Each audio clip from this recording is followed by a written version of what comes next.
Alright boys, welcome back to another video. Today I'm showcasing the top Akumas for PvP in Shindo Life. So let's get straight into the video. Also guys, before we start, I just want to say, only 1% of you are subscribed, so if you aren't subscribed, what are you doing? Hurry up, press the subscribe button. So in last place we have Sarachira for obvious reasons. If we just check out the moves, this is the first move. Kunai Teleport, only 50k damage. It's just a long startup, it can be blocked I'm pretty sure. Just not a lot of damage either, so pretty trash move. Second move, literally same thing, Kunai Teleport, except we got a little bit of burn on the end there. It's literally just the same move, but fire instead of lightning, and it does less damage again. Right, what's the last move? A counter. Great, so, wow, that's definitely useful in the auto dodge meta. Nah, but let's do the mode, and then we'll go test the counter. Actually, let's do mode 3 first, because mode 3 tends to be better than mode 4. And let's just start with the Q-spec. So that's a stun. Looked like it was instant, 50k. That looked nice, actually, to be fair. But it didn't do that much damage, so E-spec. It does have an E-spec, which is a plush. Plush. It's a plus, 42k. We also have a C-spec. And 60k. So it's not bad damage, but how good are the M1s? They're not the best. They're okay. They're okay. Let's go into mode 4. Let's test the damage again in mode 4 this time. No Q-spec on mode 4. This is what I mean by mode 3 being better. E-spec is the exact same. And finally, let's try the C-spec. 60k damage. So this is honestly just really bad. All the 4th mode Susanos for some reason are just really bad. Anyway, it says out the Sarachira counter. There we go. Okay, it's really not that great. 36k damage. Very low. Next ball line we have is Raion Akuma, so let's test out the Raion counter. Did not mean to hit both of them. But yeah, it's just a teleport behind Fireball. Anyway, for the second ability here, it's a Rasengan, a Chidori with some burn on it, low damage, and we also got this one here, which is, I was going to say it's not that bad, but looking at the damage and the cooldown, it is very bad.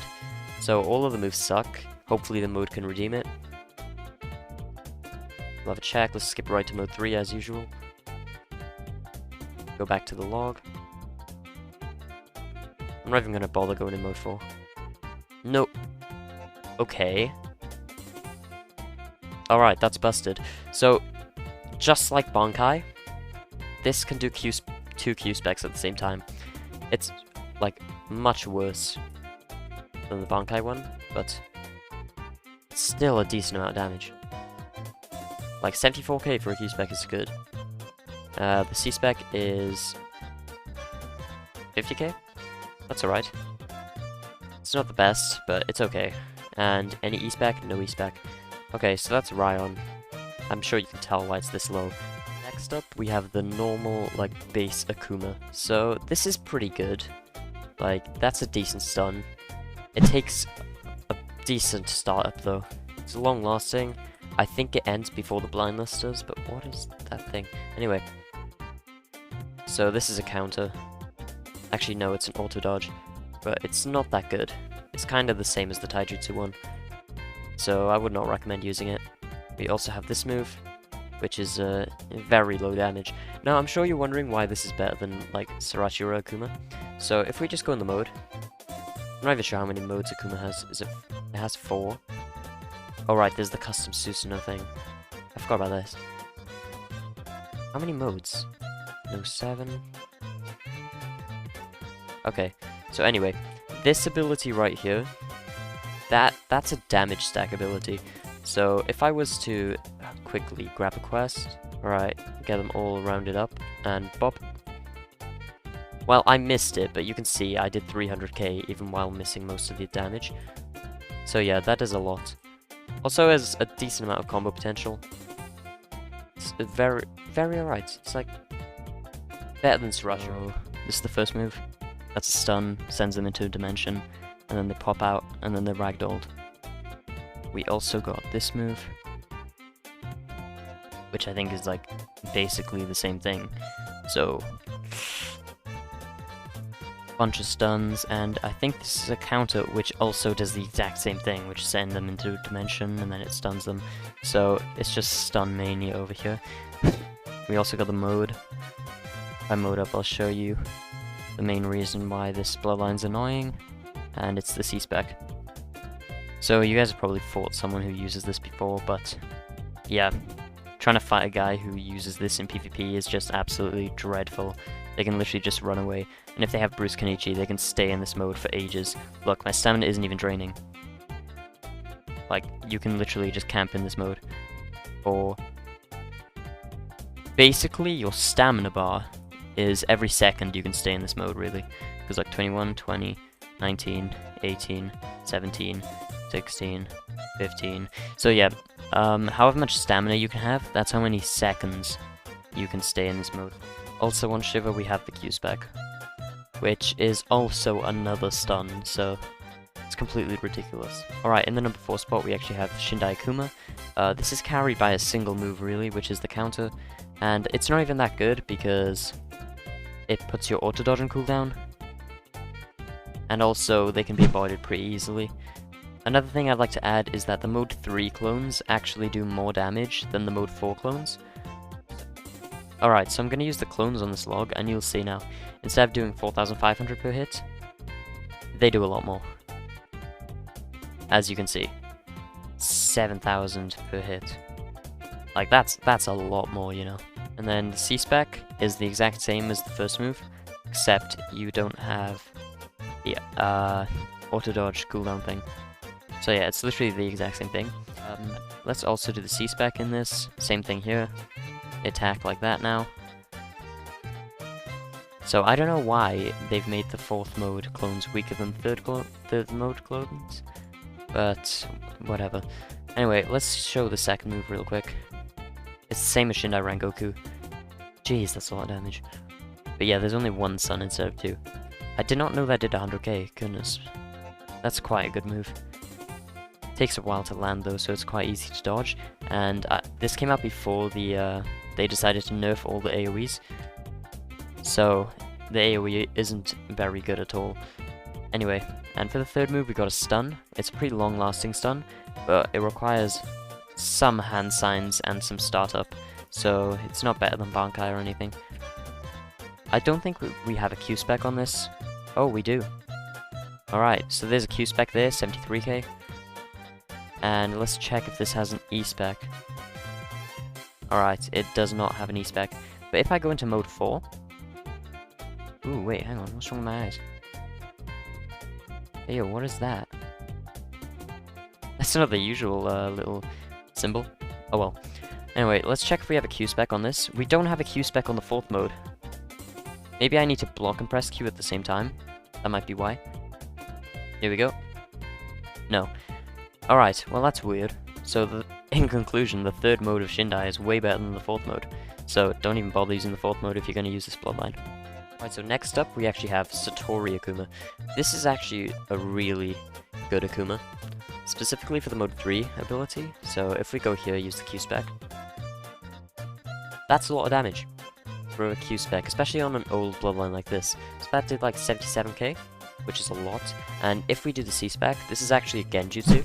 So, on the enemy screen, it will appear as though you are dead. So this is really useful for getting out of fights. And it also just tricks enemies, so if you want to like flank them, you can pretend like you're dead, run around, attack them from behind with the Q-spec. I don't think it has an E-spec, no E-spec. But the mode 4 also has a functioning Q-spec, I think. Unless they've removed it, because for some reason none of the mode 4 Q-specs work. Yeah, no Q-spec for some reason. Which is getting quite annoying. But yeah, only use this in mode 3, same with all the other Akumas on this list. Anyway, yeah, it gives you a speed boost and you're invisible, temporarily. You can still attack as well. Anyway, let's go on to the moves. So, first move is this ability. So it looks like it's a dodge. It's not a dodge, it's just like a close range melee move. We do actually have this ability, which is a counter. There we go. Okay, so it starts like a taijutsu combo. And if that ragdolls, that might not be that bad. But other than that, I don't think it did that much damage. It only did like 40k. But it's a decent combo starter counter. But there are better ones like Dogu Tengoku. And the last move is the giant sun thing. So yeah, it'll just beam the closest enemy to you. It does not do a lot of damage, jeez. Only 28k. That's not good. Basically, this bloodline's also mode carried, so if you don't intend on using mode, I would not personally use Satori. Right, in the number 3 spot, we actually have Bankai, and this is kind of carried by the stun, because it's a very long-lasting stun, but that's a lot of hand signs, you know. It's also AoE, so it can do multiple people at once. The Shindai one cannot. At least they have to be very close together for it to work on a lot of people at once. With Bankai, if they're in just the general area, they will get stunned. But yeah, the first move is actually an auto dodge, and it's a really bad one. So you don't really want to use this in PvP. Even though it has no staggering, like right after you get out the auto dodge, like right here, someone can just use cement or powder or any DOT move, and you will just get absolutely destroyed as soon as you get out of the auto dodge. But there is an advantage to using this auto dodge, which is the fact that you can use taijutsu just before it ends to try and start a combo. So it won't work if somebody has a brain and uses a DOT move, but yeah, when this is about to end, just boom, you teleport onto your enemy, just smoke him with the taijutsu attack. But yeah, that's all for the first move really. For the third move we got like a tracking fireball. It is not a good amount of damage, nothing special about the move either. It does burn, but it's not showing any damage. I can see that it's actually damaging the log though. For the mode, this is actually the main reason why this is in number 3. So if you have a specific fighting style, which is the Gyromaki Toad Flame Spirit, whatever it's called, this one, Toad Flame Spirit, yeah. So you want to go up to a log, and you know the Q-Spec, how it like teleports behind people? You can actually use them both. So yeah, that's a really good combo starter, just an instant 150k damage, which was the old perfect bulk limit. So you could have just done a 150k combo by only using the Q-Spec. So you only need to press Q twice, and it's just wraps really. You can just do an epic combo there. You can probably actually manage one with just the Bankai moveset, to be honest. That. I did a stun, by the way.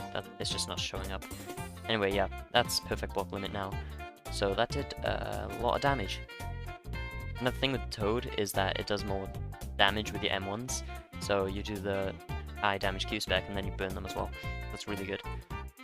Alright, what else do we have? We have the C-Spec. This provides long iframes. Like while I'm holding up this sword, the iframes last ages, and it does 60k, so that's decent. It's also a block breaker. I thought I might add that. And the Q-Spec is a block bypass. So notice how I teleport behind them when I use the Q-Spec? Just bop, bop.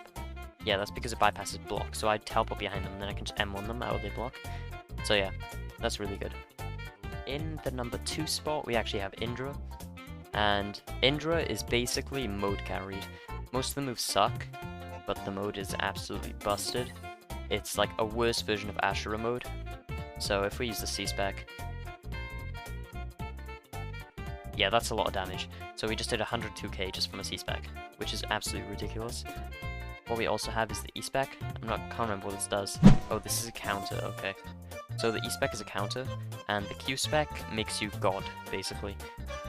Negative, or like 4 times less damage on people who hit you, and you have extremely long M1s. Not as long as Eisden, that's just ridiculous, but yeah, you can hit from very far away with these. Like, I can probably hit from here still, yeah. Still busted. They have travel time on them though, which is a shame, because I don't think they track. But yeah, the E-Spec actually changes when you're in mode, I believe. Yeah, that was a melee attack. Maybe I'll try that on the log when I'm closer. That's such a bad E-Spec, oh my days. It has no, like, cooldown shown, but that's like a 3-second cooldown for 4.7k damage. If it block breaks, it might be worth it, but if it doesn't, that's so bad. Anyway, as for the moves, I believe this is a stun. Ooh, I might be wrong there. Yeah, that's just a pure damage, I think. Let's just use this move. I think this is the stun. Yeah, that's the stun. So this is basically a stronger version of Bankai stun. I think the downside of it was that it didn't last as long. And the other moves were also just bad, so there's no reason to use the actual bloodline. But yeah, this last move is a block breaker, but it has a long startup, so there's no chance you're actually block breaking anyone with this move. It's better just to stun them and use it as a combo extender. But yeah, it does a lot of damage, 64k. As for the E-Spec, let's go over to an NPC and test what that is right now. Okay, so I've got some NPCs right here. I'm gonna mode up and use the E-Spec. Hopefully he will attack me in time, because these NPCs are stupid. I wish they made them better, to be honest, but game's game. Like, if he would hit me, there we go. So, it's literally just a stronger version of this first move. Yeah, the first move. So, literally 60k, first move does... Oh, I hit the one over there, I was so confused. But yeah, they both do 60k. That's good. But yeah, literally just mode carried. Alright, in the number 1 spot we actually have Kamaki Inferno, and I'm sure everybody saw this coming because this bloodline is absolutely cracked. So, this is the first move. It's not that great overall, only 40k damage. I believe it does have knockback on it though. This is the second move. This is pretty high damage. Lots and lots of ticks though, which is a shame. Because if you're fighting another Kamaki user and they have the mode on, they can just use the E-Spec, and I'll show you what that does in a bit. So, we also got the third move, and this is probably the best move of Kamaki. It's a really long combo extender that has an explosion at the end. It doesn't do that much damage, but it's good enough for a combo extender that's that good, and a combo starter. So, as for the mode, we have 2 modes. There's not much of a difference between the modes, only the fact that one of them makes you a god, and one of them is just pure damage. So, I guess we'll go with the first mode first. So here we got the C-Spec, which is very similar to the third move, except it does way more damage, and it throws them at the end. Although it does throw them into the floor, so they do get ragdolled after the end of it. Same thing for the third move actually, both of them ragdoll. Anyway, we have, for the Q-Spec, I'm probably going to need to go over here so I don't hit the other log by accident, but it's a very high, like, range AoE move that is 46k. It's also a little bit of a stun as well, that's nice. And as for the E-Spec, it's a counter, so I'm going to have to show you on an NPC later. But let's just go to the second move and show you what the Q-Spec of the second move does, because all of the moves are the same, apart from the Q-Spec. So, I'll just show you what that does. So, this Q-Spec is actually just a nerfed version of, like, Ashura and Indra. Like, as you can see, it's a lot smaller, there's no extended M1s. It's quite different, actually. So, basically, the E-Spec and the C-Spec stay the same, which isn't the case for Ashura and Indra, because as you saw, the E-Spec changed on both of them, but for this one, you still get the OP counter, which I will show you in a bit. So let's just go over to some NPCs so I can show you the counter. Alright, as I've said before, the counter is the exact same in all modes, so I'm only going to show it to you guys once. So let me just hit all these guys.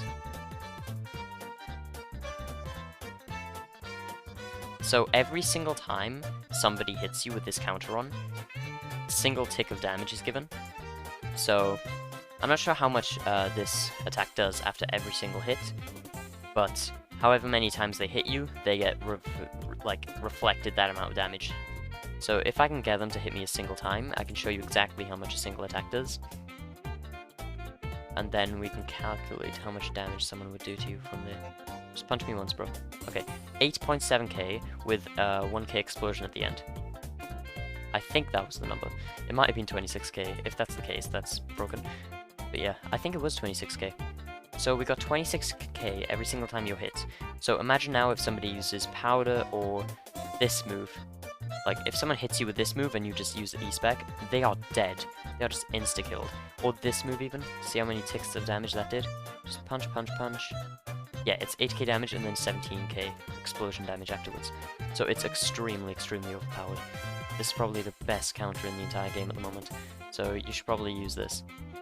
Anyway guys, thanks for watching. At 2,500 subs, I'm doing a Shindo Life Game Pass giveaway, so make sure to subscribe and join the Discord in the description below. I also have channel memberships now where you have really cool emojis. So yeah, I'll see you guys next time. Bye.